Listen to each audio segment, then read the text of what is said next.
महाराष्ट्रामध्ये यंदाच्या संपूर्ण खरीपाच्या मोसमामध्ये जो काही पाऊस पडला, सातत्याने जी अतिवृष्टी झाली, त्यामुळे मोठ्या प्रमाणात शेतीचं आणि शेतकऱ्यांचं नुकसान झालं. पिकांचंही नुकसान झालं, जनावरांचं नुकसान झालं, काही ठिकाणी घरांचं नुकसान झालं, गोठ्यांचं नुकसान झालं. जे काही ग्रामीण भागातलं पब्लिक इन्फ्रास्ट्रक्चर आहे त्याचंही नुकसान झालं आणि दुर्दैवाने काही लोक मृत्युमुखी देखील पडले, काही लोक जखमी झाले. असं एक प्रचंड आपल्याला चित्र भीषण अशा प्रकारचं पाहायला मिळालं. आम्ही देखील वेगवेगळ्या ठिकाणी प्रत्यक्ष जाऊन या परिस्थितीची पाहणी केली. सातत्याने शेतकऱ्यांशी आम्ही चर्चा केली आणि एक प्रकारे दिलासा आपल्याला कसा देता येईल याचा प्रयत्न आम्ही केला. तातडीची मदत म्हणून ज्यांच्याकडे नुकसान झालेलं आहे, त्यांना घरामध्ये पाणी शिरलंय, त्यांना 10,000 रुपये देण्याचा विषय असेल किंवा गहू तांदूळ देण्याचा विषय असेल, त्या ठिकाणी वेगवेगळ्या प्रकारे छोटी मोठी मदत जी आहे ती मदत करण्याचं काम आपण सुरू केलं. अगदी तातडीनं 2200 कोटी रुपये रिलीज करून क्रॉप कम्पेन्सेशनचा पहिला हप्ता जो काही आहे तो त्यांना मिळावा या संदर्भात आपण काम चालू केलं. आणि त्यानंतर आम्ही सातत्याने आपल्याला जास्तीत जास्त मदत कशी करता येईल याचा प्रयत्न करत होतो. आपल्याला कल्पना आहे की शेतकऱ्याचं आपल्या पिकावर पोटच्या पोराप्रमाणे प्रेम असतं आणि अशा परिस्थितीत पीक करपून गेलं, त्या ठिकाणी पाणी साचलं, अशी जी काही अवस्था पाहायला मिळाली, झोपलेलं पीक पाहायला मिळालं, चिखल पाहायला मिळाला आणि अनेक ठिकाणी तर जमीनच खरडून गेली. त्यामुळे रबीची पेरणी करण्याचीही क्षमता त्या ठिकाणी उरली नाही. खरं म्हणजे यातनं जे काही आर्थिक आणि मानसिक अशा दोन्ही प्रकारचा त्रास शेतकऱ्यांना होतो त्याचं 100% कम्पेन्सेशन कोणीच देऊ शकत नाही. मात्र आमचा शेतकरी पुन्हा आपल्या पायावर उभा राहायला पाहिजे आणि भविष्यामध्ये पुन्हा शेतकरी आणि शेती ही उभी राहिली पाहिजे. या दृष्टीनं आम्ही जास्तीत जास्त रिसोर्सेस याच्याकडे वळवण्याचा निर्णय घेतला आणि त्या दृष्टीने आम्ही कम्पेन्सेशनच्या संदर्भातलं एक पॅकेज तयार केलेलं आहे. साधारणपणे आपण जर बघितलं तर महाराष्ट्रामध्ये 1,43,52,281 हेक्टर एवढ्या जमिनीवर पिकांची लागवड झाली होती. यापैकी साधारणपणे 68,69,756 हेक्टर एवढ्या जमिनीवरचं पिकांचं नुकसान झालेलं आहे. यात काही जमिनीवर अंशतः आहे आणि मोठ्या प्रमाणात पूर्णतः नुकसान आपल्याला पाहायला मिळतं आहे. साधारणपणे मेजर नुकसान जे आहे ते 29 जिल्ह्यांमध्ये झालेलं आहे. 253 तालुके हे जवळपास सरसकट आम्ही घेतलेले आहेत की ज्या ठिकाणी आम्ही मदत करतो आहोत, ज्यामध्ये 2059 मंडळ आहेत की ज्या मंडळांमध्ये क्रॉप डॅमेज झालेला आहे. त्यामुळे 65 मिलीमीटरची अट आम्ही ठेवलेली नाही. जिथे क्रॉप डॅमेज आहे असं सगळं कव्हर करून त्या ठिकाणी मदत करण्याचा निर्णय आपल्या सरकारने त्या ठिकाणी घेतलेला आहे.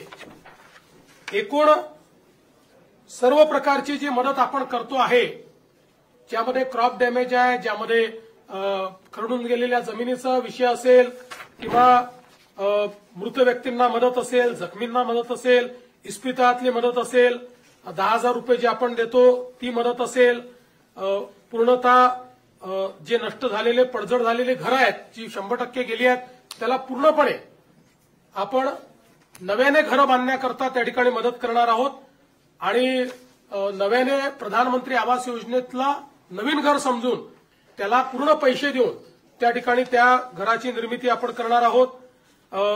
डोंगरी भागातली देखील जी घरं आहेत त्यांना 10,000 रुपये जास्तीचे देऊन त्या घरांना देखील आपण मदत करणार आहोत. जिथे अंशतः घरांची पडझड झाली आहे त्यांनाही मदत करणार आहोत. झोपड्यांची जिथे पडझड झाली आहे त्यांनाही मदत करणार आहोत. त्यासोबत गोठ्याची मदत आपण वेगळी करणार आहोत. दुकानदारांचं देखील नुकसान झालेल्या जवळपास 50,000 रुपयापर्यंतचं दुकानदारांना देखील आपण त्या ठिकाणी मदत करणार आहोत. दुधाळ जनावरं जी आहेत याच्याकरता जवळपास 37,500 रुपयापर्यंत प्रति जनावर अशा प्रकारे मदत करण्याचा आपण निर्णय घेतलेला आहे. आणि एनडीआरएफमध्ये 3 जनावरांपर्यंतची जी काही मर्यादा आहे ती आपण काढून टाकलेली आहे. जेवढ्या जनावरांचं त्या ठिकाणी मृत्यू झाला असेल त्या प्रत्येक जनावराकरता राज्य सरकारच्या वतीनं कॉम्पेन्सेशन देण्यात जाईल. ओढकाम करणारी जी जनावरं आहेत त्याच्याकरता 32,000 रुपये प्रति जनावर देण्यात येईल. कुक्कुटपालनाकरता देखील आपण त्या ठिकाणी जो काही आपला दर आहे तो 100 रुपये प्रति कोंबडीप्रमाणे जेवढं नुकसान झालं असेल तेवढं देणार आहे. विशेषतः खरडून गेलेली जी जमीन आहे हा एक अत्यंत महत्वाचा विषय आहे. कारण शेवटी शेतकऱ्याला सॉईल आणावं लागणार आहे, माती आणावी लागणार आहे आणि त्याकरता मोठ्या प्रमाणात त्यांना त्याची मदत आपल्याला करावी लागणार आहे. आणि म्हणून आपण हा निर्णय केलेला आहे की 47,000 रुपये हेक्टरी त्यांना कॅश कॉम्पेन्सेशन आणि 3 लाख रुपये हेक्टरी हे नरेगाच्या माध्यमातून आम्ही त्यांना देणार आहोत. म्हणजे जवळपास 3.5 लाख रुपये हेक्टरी हे खरडून गेलेल्या जमिनीकरता शेतकऱ्यांना उपलब्ध करून देण्याचा निर्णय हा आपण या ठिकाणी घेतलेला आहे. आणि याच्या व्यतिरिक्त सगळ्यात महत्वाचं की जे काही कॉम्पेन्सेशन आपल्याला क्रॉपच्या संदर्भात द्यायचं आहे त्या क्रॉपच्या कॉम्पेन्सेशनच्याकडे मी शेवटी येतो. बधित विहिरी आहेत. आता ज्या विहिरींमध्ये गाळ गेला आहे, ज्या विहिरींचं नुकसान झालेलं आहे याकरता एनडीआरएफचे कुठलेही नॉर्म्स नाहीत तरी देखील राज्य सरकारने एक विशेष बाब म्हणून 30,000 रुपये प्रति विहीर ही मदत करण्याचा निर्णय घेतलेला आहे. ज्यातनं हा गाळ काढणे आणि ती विहीर सुस्थितीत आणणे हे काम देखील आपण करणार आहोत. यासोबत अन्नधान्याच्या किट्स वगैरे आपण त्या ठिकाणी देतो ते मी यापूर्वी देखील सांगितलेलं आहे. आपण 2 अजून निर्णय याच्यात घेतले आहेत की जे काही इन्फ्रास्ट्रक्चरचं नुकसान झालं आहे ग्रामीण भागामध्ये त्याकरता 10,000 कोटी रुपये इन्फ्रास्ट्रक्चरच्या नुकसानीकरता आपण उपलब्ध करून देणार आहोत. डीपीसीमध्येही 5% अशा प्रकारे पूरग्रस्त भागातल्या कामाकरता आपण जवळपास 1,500 कोटी रुपये हे आपण उपलब्ध करून दिलेले आहेत.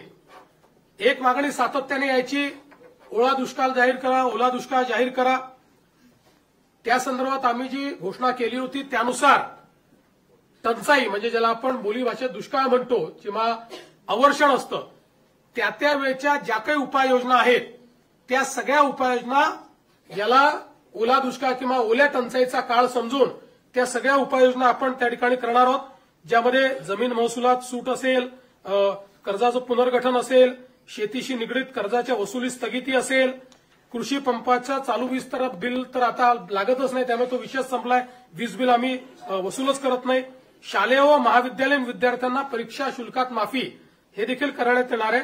आणि रोहिओ अंतर्गतच्या कामाच्या निकषात ज्या काही सुधारणा करायच्या त्या आपण करणार आहोत. आणि विशेषतः अतिवृष्टी व पूर परिस्थितीमध्ये हे जे काही तालुके आपण जाहीर केले आहेत तिथे शेतीच्या वीज पंपाची जी काही वीज जोडणी आहे ती त्या ठिकाणी अबाधित राहील. त्याचं नुकसान झालं असेल तर त्याची भरपाई मिळेल. अशा सगळ्या गोष्टी ज्या आपण दुष्काळाच्या म्हणजे टंचाईच्या काळात करतो त्या सगळ्या गोष्टी आता देखील आपण या ठिकाणी लागू केलेल्या आहेत. आता मी याच्याकडे वळतो की आपण शेतकऱ्यांना जी थेट मदत करणार आहोत म्हणजे ही आधीची सगळी मदत शेतकऱ्यांनाच आहे पण क्रॉप कॉम्पेन्सेशन. तर क्रॉप कॉम्पेन्सेशनच्या संदर्भात आपल्याला कल्पना आहे की या ठिकाणी साधारणपणे एनडीआरएफच्या नियमाप्रमाणे 8,500 रुपये आपण या ठिकाणी कोरडवाहूला देतो. हंगामी बागायतीला 17,000 रुपये हेक्टर देतो आणि बागायतीला आपण 22,500 रुपये हेक्टर देतो. त्याप्रमाणे जवळपास या ठिकाणी आपण 65 लाख हेक्टर करता 6,175 कोटी रुपये देण्याचा निर्णय केलेला आहे. ते पैसे आपण देणार आहोत. आणि याच्या व्यतिरिक्त आपण हा निर्णय केलेला आहे की आता आमच्या शेतकऱ्याला किमान रबीचं पीक घेता आलं पाहिजे. त्याकरता बियाणं असतील किंवा इतर गोष्टींकरता आपण प्रति हेक्टरी अतिरिक्त 10,000 रुपये देण्याचा निर्णय केलेला आहे. त्यामुळे याकरता देखील 6,500 कोटी रुपये आपल्याला लागणार आहेत. म्हणजे आता जर आपण विचार केला तर जो कोरडवाहूचा आमचा शेतकरी आहे यांना हेक्टरी 18,500 रुपये मिळतील. जो आमचा हंगामी बागायती शेतकरी आहे त्याला 27,000 रुपये हेक्टरी मिळतील. आणि जो आमचा बागायती शेतकरी आहे त्याला 32,500 रुपये हे हेक्टरी देण्याचा निर्णय केला आहे. याच्या व्यतिरिक्त जवळपास 45 लाख आपले शेतकरी जे आहेत यांचा विमा आपण उतरवलेला आहे. विमा उतरवलेल्या शेतकऱ्यांना याच्या व्यतिरिक्त आता त्याचं कॅल्क्युलेशन चाललेलं आहे, पण याच्या व्यतिरिक्त अगदी कन्झर्वेटिव्ह साईडला जरी आपण पकडलं तरी ज्यांचं पूर्ण नुकसान झालेलं आहे अशा शेतकऱ्यांना साधारणपणे 17,000 रुपये हेक्टरी विम्याचे पैसे मिळतील. त्यामुळे आपण जर बघितलं तर ज्यांनी विमा उतरवलेला आहे अशा शेतकऱ्यांना साधारणपणे त्यातले जे कोरडवाहूचे शेतकरी आहेत त्यांनाही 35,000 मिळतील आणि जे बागायती आहेत त्यांना तर 50,000 प्रति हेक्टरच्या वर एकंदरीत पैसे जे आहेत ते या ठिकाणी प्राप्त होणार आहेत. आणि साधारणपणे आपण जर एकूण राज्य सरकारने या ठिकाणी जो काही आता याच्यावर नियतव्यय दिलेला आहे त्याचा एकत्रित अंदाज बांधला. आम्ही याच्यामध्ये साधारणपणे इन्शुरन्सचे पैसे जे आहेत ते 5,000 कोटीच पकडले आहेत, पण आमचा अंदाज आहे 7,500 ते 10,000 कोटी रुपये आम्हाला त्यातनं मिळतील. पण कन्झर्वेटिव्ह अंदाज आम्ही पकडलाय कारण त्या संदर्भात अजून क्लेम जाणे आणि ती सगळी प्रोसेस होणे आहे. पण हा जरी आपण पकडला कन्झर्वेटिव्ह अंदाज तरी एकूण राज्य सरकारच्या वतीनं 31,628 कोटी रुपयांचं पॅकेज हे आपण या ठिकाणी देतो आहोत की ज्या माध्यमातून 31,628 कोटी एवढं पॅकेज म्हणजे जवळपास 32,000 पर्यंत हे पॅकेज चाललेलं आहे. अशा 32,000 कोटीपर्यंत अशा प्रकारचं हे पॅकेज या ठिकाणी आपण दिलेलं आहे. आणि आपला प्रयत्न आहे की यातला जेवढा जास्तीत जास्त पैसा हा आपल्याला या ठिकाणी दिवाळीच्या आधी देता येईल. किमान क्रॉप कॉम्पेन्सेशनचे पैसे वगैरे जे काही आहेत हे जेवढे जास्तीत जास्त दिवाळी आधी पुश करता येतील. बाकी तर जे मृत व्यक्तींचं सहाय्य आहे, जखमींचं सहाय्य वगैरे हे आम्ही ऑलरेडी देऊन टाकले आहेत. 10,000 रुपये जे द्यायचे आहेत ते ऑलरेडी देऊन टाकलेले आहेत. बऱ्याच गोष्टी आपण यातल्या दिलेल्या आहेत.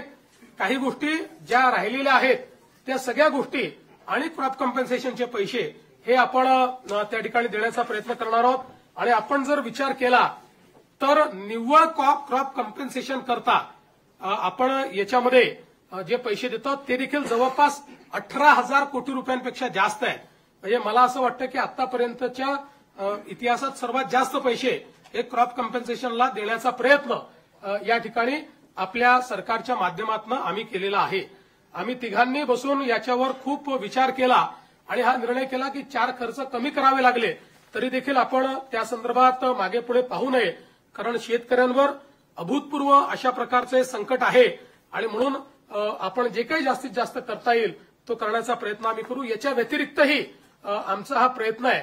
आज मुख्यमंत्री सहायता निधीला देखील मोठ्या प्रमाणात लोक मदत करतायत आणि त्याही माध्यमातून अनेक गोष्टी अशा असतात की ज्या आपल्या कुठल्याच नियमामध्ये आपल्याला कव्हर करता येत नाहीत.